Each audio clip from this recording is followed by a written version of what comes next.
은혜가 풍성한 하나님 아버지 감사를 드려옵니다. 우리 일본 땅에서는 봄이 찾아왔습니다. 예수님, 저희들 마음속에도 벚꽃이 활짝 피듯이 우리의 마음에 막혔던 모든 것들이 활짝 피어서 또 주님을 향하게 하여 주시고 예수 믿고 사는 것이 얼마나 감사하고 행복하고 우리의 삶의 현장 속에서 하나님께서 우리를 얼마나 사랑해 주시고 소중히 여겨주시는 것을 우리가 깨닫고 알 수 있도록 예수님 도와주시옵소서. 감사하며 예수님의 이름으로 기도를 드리옵나이다. 아멘. 자, 여러분 인사하겠습니다. 여러분 안녕하세요. 예, 반갑습니다. 한국에 있는 친구하고 연락을 하다 보니까 한국은 아직 춥다고 하네요. 근데 저희 와카야마는 일본 오사카 지역은 벚꽃이 활짝 피었죠. 그래요.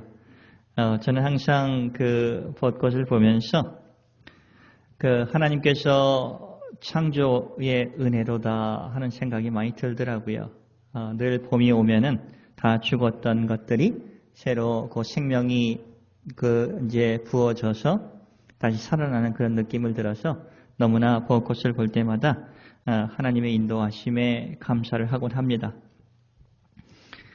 여러분, 오늘 하나님의 말씀은 하나님의 긍휼하심입니다. 하나님은 긍휼하신 분이세요. 여러분 이것을 꼭 기억하셔야 됩니다. 저는 세례를 받을 때, 세례를 이제 공부를 할 때, 이런 이야기를 좀 아이들과 그리고 또 어른들과 함께 나누곤 합니다.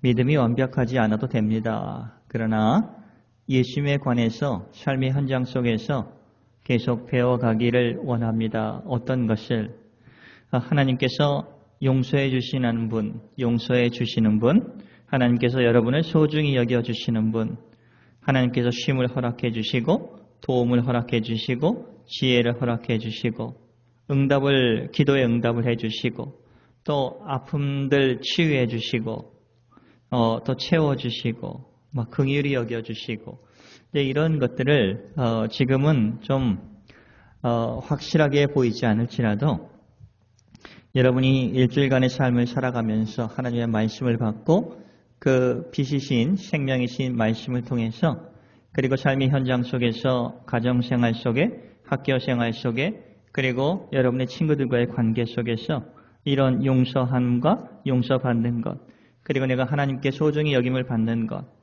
또 하나님 안에서 쉼을 얻는 것 피곤하고 지칠 때가 있죠. 그리고 우리가 기도할 때마다 하나님께서 응답해 주시면서 도움의 손길을 이제 펼쳐 주시고 지혜를 허락해 주시고 또 저희들이 또 필요한 것을 채워 주시고 막 치유해 주시고 그렇죠. 이런 것들을 배워가라 하는 겁니다. 그럴 때마다 선명하게 우리의 마음속에 하나님이 어떤 분이시고 성경 속에서 기다려주시는 아버지 하나님께서 우리를 향해서 어떤 마음을 갖고 계시는 것을 우리는 배워갈 수 있단다. 이렇게 세례 준비를 하는 분들에게 아이들에게 말을 하곤 합니다. 여러분 정말 하나님께서는 긍휼하신 분이십니다. 긍휼하신 분이에요. 그래서 우리가 주님에게 나올 수 있는 것이고 주님의 긍휼하심 속에서 우리가 간구할 수 있는 것이고 또 하나님께서 그것을 들어주시고 또 역사해 주시고 응답해 주시는 거예요. 여러분 저도 그렇지만 하나님을 좀 잘못 이해했던 적이 있습니다. 그래서 내가 믿음 생활 잘하면 하나님께서 많은 상급을 줄 거야. 내가 믿음 생활을 못하면 나를 업신여기고 버리실 거야. 그러니까 잘하고 못하는 것을 따지면서 하나님께서 거기에 반응하면서 응답해 주시는 분, 엄격하신 하나님 이런 것을 제 마음속에 품고 믿음 생활을 한 적이 있습니다. 그런데 사순절을 우리가 네 번째 주일을 이제 우리가 보내고 있어요. 가장 소중한 그 독생자인 예수님을 우리의 죄를 담당시켜 주시고 또 그것만이 아니라 우리를 죄사함해 주시고 하나님의 자녀가 되는 권세까지 주시고 또 예수 그리스도가 얻는 그 영광을 그 상속을 우리들에게도 허락해 주시고 우리가 돌아갈 곳, 아버지 하나님에서 이제 우리가 창조되었고 주님의 품으로 다시 돌아갈 수 있는 은총을 허락해 주셨다 하는 것을 깨달았을 때, 아, 그렇구나. 마치 아들과 딸로서 그리고 긍휼을 베풀어 주시는 그런 하나님을 믿게 되어서 정말 감사하게 되더라고요. 그러니까 오히려 더 그 사랑 안에 그 우리 소중히 여겨주시는 아버지 하나님 앞에서 하나님의 말씀을 들으면서 온전히 살아가려고 하고 또 실수하고 넘어져도 포기하지 않고 주님 앞에 나와서 긍휼함을 구하면서 간구하는 저의 모습이 있어서 너무나 감사하다 하는 겁니다. 오늘 여러분과 함께 유튜브를 통해서 하나님의 말씀을 듣는 여러분과 함께 공유하고 싶은 것은 지난번에 제가 한국을 갔어요. 한번 교회에서 이제 말씀 사경회를 인도하고 이제 고향에 내려갔습니다. 거기서 느낀 점입니다. 저는 한국을 떠난 지 대학을 졸업하고 한 30년이 되었어요. 학생 시절에는 뭐 부모님한테 제가 효도를 하겠습니까? 학생이니까 부모님께서 챙겨주시고 먹여주시고 도와주셨죠. 이제 해외에 나오다 보니까 또 생활이 어렵다 보니까 어떻게 돼요? 뭘 부모님에게 해드릴 수가 없더라고요. 그렇게 많지 않더라고요. 그래서 가끔가다 전화드리면서 기도해드리는 건 그 정도예요. 생각하면 생각할수록 부모님께 해드린 게 없구나 하는 생각이 들더라고요. 이제 부모님이 88세가 되셔가지고 근데 그분께서 어머니께서 이런 말씀을 하시더라고요. 나는 네가 외국에서 그리고 열심히 살아준 것만으로도 감사하다 이런 말씀을 해주시더라고요. 나에게 부모님에게 뭔가 해줘서 내가 기쁜 것이 아니라 네가 외국에서 이렇게 열심히 살면서 힘들고 어려울지라도 잘 인내하면서 주님의 복음 선교에 최선을 다한 것이 감사하다 이런 말씀으로 들렸어요. 그리고 가서 보니까 좀 더 먹이려고 몸도 좋지 않으신데 손수 음식을 해 주셨습니다. 저는 인간적으로 생각하면 그래요. 형님과 누님께서 항상 챙겨주시고 부모님 앞에 부모님 생신도 그리고 어떤 일이 있으면 항상 먼저 달려오시는 분이 형님과 누님입니다. 저는 한 것이 없어요. 제가 볼 때는 인간적으로 볼 때 참 어떻게 보면 불효자입니다. 맞아요. 그런데 부모님께서 그렇게 봐주시지 않는다는 겁니다. 똑같은 자식으로 자녀로서 그렇게 보아주시는 그 긍휼함 속에서 막내 아들로서 또 어머니에게 가서 아버지에게 가서 또 말하고 이야기 나누는 그런 모습을 떠올리면서 우리가 믿는 하나님도 성경 속에서 우리를 사랑해 주시고 소중히 여겨 주시고 빛과 생명으로 우리에게 힘을 허락해 주시는 아버지 하나님도 그 긍휼하심 때문에 우리가 잘하고 못하는 것 한번 우리끼리는 따질 수 있겠죠. 그러나 아버지 하나님의 품에서 볼 때는 내 귀한 독생자 예수의 피로 인해서 네가 내 자녀가 되었지. 그것만으로도 충분하단다. 이렇게 말씀해 주시는 것 같아요. 그 긍휼함 때문에 우리가 주일날 다시 아버지 품으로 올 수 있는 것 아니겠습니까? 그 긍휼함 때문에 하나님께서 우리를 긍휼히 여겨주시는 그 마음 때문에 우리가 주님 앞에 나와서 주님 이것이 지금 필요합니다. 주님의 도우심이 필요합니다. 주님의 치유하심이 필요합니다. 우리가 한 것 가지고는 정말 주님 앞에 나올 수가 없어요. 그러나 하나님은 우리를 긍휼히 여겨주시는 분이세요. 그렇기 때문에 오늘 다니엘도 주님 앞에서 우리가 잘난 것 때문에 주님 앞에 간구한 것 아닙니다. 우리가 죄를 짓지 않았다고 해서 주님 앞에 나와서 간구하는 것 아닙니다. 우리가 죄를 졌습니다. 그래서 하나님 품에서 우리가 떠났습니다. 계속 예언자들을 보내면서 내게로 돌아오라는 그 말씀을 무시했습니다. 그 결과 바벨론에 의해서 예루살렘이 멸망을 하고 바벨론 포로로 끌려와서 저희들의 신세가 이렇습니다. 그러나 주님의 긍휼하심을 의지하면서 간구를 하오니 주님의 얼굴의 빛을 다시 예루살렘으로 향하게 해달라는 기도의 내용이에요. 얼마나 근사한지 모릅니다. 저희들도 그렇습니다. 주님의 긍휼하심, 하나님이 긍휼하신 분이시라는 것을 여러분 꼭 기억하세요. 하나님을 무시하라는 얘기가 아닙니다. 우리가 삶의 현장 속에서 여러 가지 연약함 때문에 무너지고 넘어지고 자빠지고 그런 게 참 많아요. 그러나 우리가 믿는 하나님께서는 아버지로서 우리에게 긍휼함을 부어주시면서 오라는 거예요. 오라는 거. 그래서 부모님의 마음을 통해서 하나님의 긍휼하심이 이런 것이겠구나 하는 것을 선명하게 경험을 할 수 있어서 너무나 감사합니다. 여러분의 삶의 현장 속에서도 똑같을 거예요. 부모님의 사랑을 볼 때 하나님의 긍휼하심이 내가 잘해서 주님이 부모님께서 이걸 챙겨주시고 그런 것이 아니다라는 거예요. 자녀를 키울 때 한번 생각해 보세요. 자녀들이 원하는 것만 주실까요? 아니죠. 필요하다고 생각하면 부모는 준비해서 허락해 주신다는 겁니다. 저는 우리가 믿는 하나님께서도 이렇다 하는 겁니다. 그래서 우리가 구하는 것만 주고 네가 잘했으니까 그것만 상급으로 허락해 주시는 것이 아니라 정말 자녀로서 우리에게 필요한 것, 믿음이 떨어지지 않도록 우리를 위해 기도해 주시고 우리가 정말 긍휼함을 얻고 주님께 간구했을 때도 사람적으로 인간적으로 봤을 때는 들어줄까 이런 걱정이 있을지라도 우리가 믿는 하나님께서는 긍휼하심 속에서 우리를 그렇게 바라봐 주시기 때문에 우리가 소원하는 것들을 주님 들어주시는 거예요. 그래서 우리가 다시 깨닫게 되는 겁니다. 그리고 주님의 품으로 다시 유턴해서 돌아가는 거예요. 그래서 마태복음 7장 7절 8절을 보면 여러분 잘 아시는 겁니다. 구하라 그리하면 너희에게 주실 것이요 찾으라 그리하면 찾아낼 것이요 문을 두드리라 그리하면 너희에게 열릴 것이니 구하는 이마다 받을 것이요 찾는 이는 찾아낼 것이요 두드리는 이에게는 열릴 것이리라.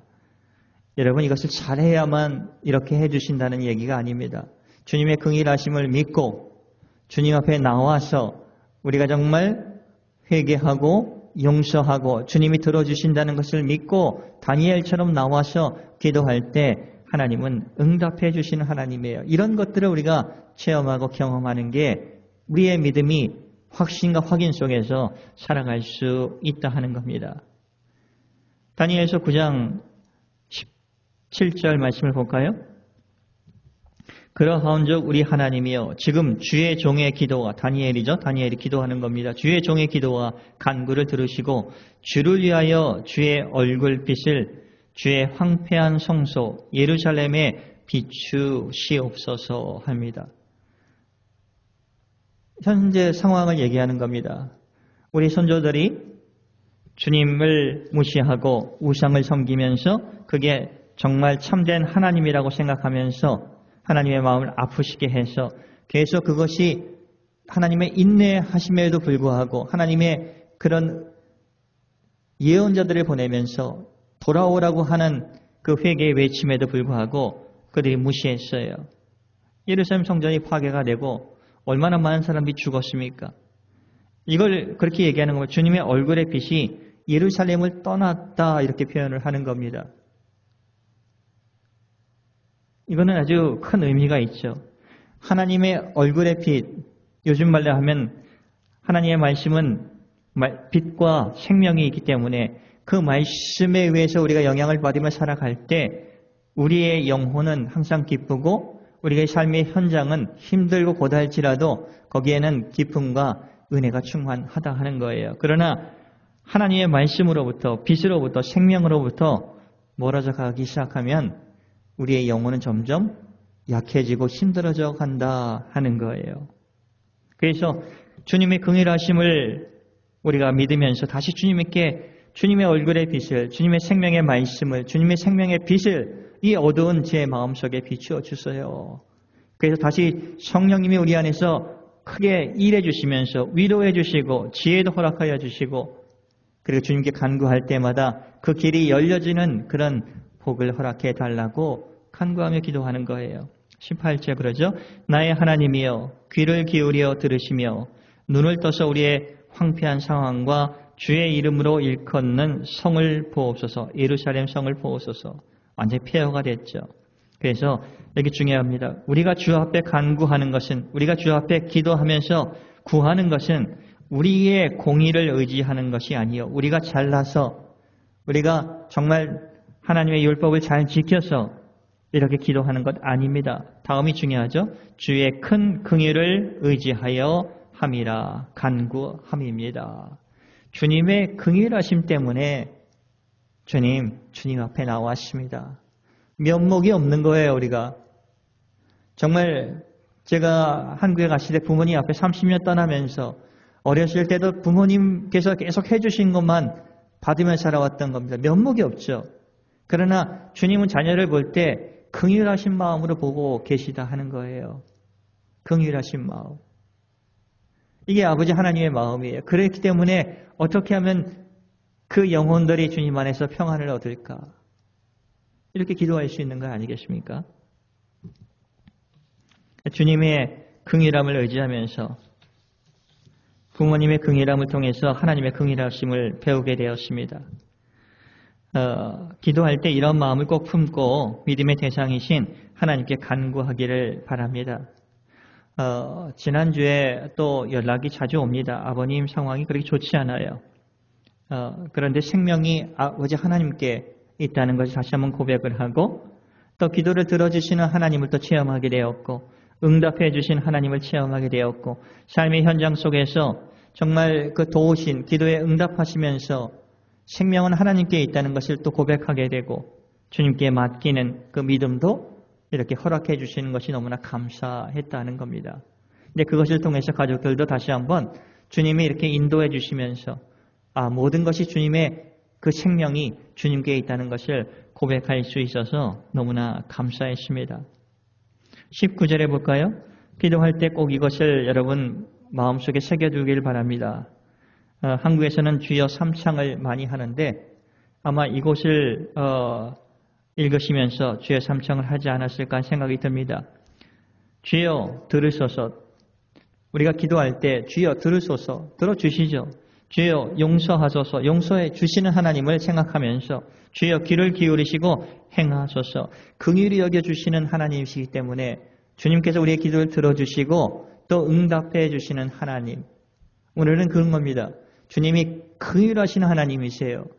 그리고 우리가 주님 앞에 나오기를 원하고 또 기도할 때 주님께 정말 간절히 회개하고 그러면 주님이 용서해 주시고, 앞일 여러 가지 일들이 있지만 그거 하나하나 따지는 분이 아니시고 오히려 주님 앞에 자연스럽게 이렇게 모든 것을 내어놓았을 때 아버지 하나님께서 용서해 주시고 다시 품어주시는 분이시는 거예요. 그 귀를 기울이시고 또 그 기도에 또 응해 주시는 거예요. 그 다음 볼까요? 지체하지 마옵소서. 주님의 구원과 도움에 지체를 하지 않고 우리 삶의 현장 속에서 주님 일해 달라고 간구하는 거예요. 그러면 아버지 하나님께서 어떻게 하실까요? 들어주시죠. 들어주시는 겁니다. 나의 하나님이여 주 자신을 위하여 하시옵소서. 이는 주의 성과 주의 백성이 주의 이름으로 일컫는 바 됨이니이다. 그렇죠. 우리가 예수 믿는 저희들이 주님 안에서 정말 아름답게 살아가는 그 모습을 보면서 아버지에게 영광을 돌릴 수 있기 때문에 그렇습니다. 여러분, 가정을 위해 기도할 때, 교회를 위해 기도할 때, 그리고 여러분의 직장에서 그 사람들을 위해서 기도할 때 이와 같은 마음을 좀 가졌으면 좋겠어요. 주님이 들어주신다 하는 확신 속에서 주님의 귀를 기울여 주시고 거기에 응답해 주시는 것, 그리고 지체하지 않고 거기에 도움의 손길을 펴주신다 하는 것을 꼭 기억하시면서 주님의 긍휼함 속에서 우리가 앞으로 좀 나왔으면 좋겠어요. 기도도 안 된다 이렇게 말씀하시는 분도 계십니다. 그렇기 때문에 주님의 긍휼함을 우리가 생각을 해야 되는 겁니다. 우리가 믿는 하나님께서는 긍휼하신 분이시다 하는 겁니다. 그래서 주님의 얼굴이 항상 저와 여러분을 향해 비추도록 간구하며 살아가시길 소원합니다. 주님의 영신 성령님께서 도와주실 것입니다. 마음을 추스리게 해 주십니다. 생명은 주님께 있다는 것을 고백하게 될 것입니다. 기도하겠습니다. 은혜가 풍성한 하나님 아버지 감사를 드립니다. 힘들고 지친 영혼들 참 많습니다. 긍휼히 여겨주시는 아버지 하나님께 나와서 간구하고 도움을 구할 수 있도록 그리고 주님께서 응답해 주시고 채워주시고 그리고 쉼을 허락해 주신다는 것을 꼭 기억할 수 있도록 예수님 도와주시옵소서. 주님께서는 해 주시는 분이십니다. 주여 들어주소서. 주여 용서하소서. 주여 귀를 기울이고 또 지체하지 마시고 또 행해 주시기를 간절히 원하옵니다. 이 기도의 말씀을 마음 깊은 곳에 새기면서 한 주간 승리하며 살아갈 수 있도록 예수님 도와주시옵소서. 감사하며 예수님의 이름으로 기도를 드리옵나이다. 아멘.